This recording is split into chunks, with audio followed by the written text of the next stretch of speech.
La RGPD va bientôt fêter ses 10 ans. Et depuis son entrée en application en 2018, elle aura beaucoup fait parler et elle aura complexifié beaucoup la vie des gens, notamment sur la mise en place de parcours digitaux. Avec l'arrivée de Digital Omnibus, les cartes vont être quand même rebattues en profondeur. Et évidemment, pour faire une analyse détaillée, on va attendre la publication de la version finale du texte, qui devrait arriver dans l'année. Mais déjà, l'enjeu et la volonté de simplification qui a été annoncée laisse un peu songeur.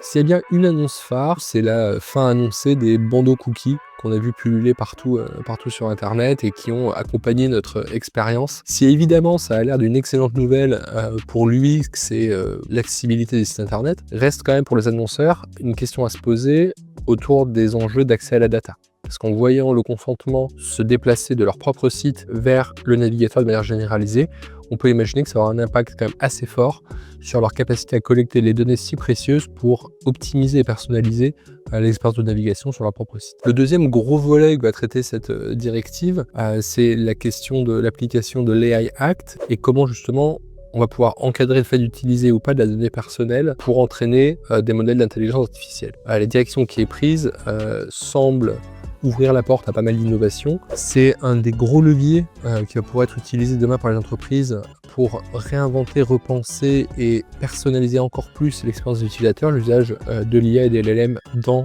ces parcours-là, et ce texte-là devrait apporter un cadre clair. Pour moi, la clé du succès pour réussir cette transition vers ce nouveau cadre réglementaire, c'est de penser un peu plus loin que simplement conformité. Nous, chez M13H, on est convaincus que la privacy, c'est pas une checklist à cocher avec des actions à prendre pour faire plaisir à son DPO, c'est quelque chose qui doit être un avantage concurrentiel. En ayant en tête les contraintes, en mettant en œuvre les bonnes solutions adaptées, en pensant avant tout à l'utilisateur, on est capable de maximiser la donnée qu'on va collecter, d'optimiser l'image de sa marque aussi pour ses consommateurs au niveau du respect de la privacy, et in fine, d'aller chercher et de transformer cette contrainte en un vrai avantage business.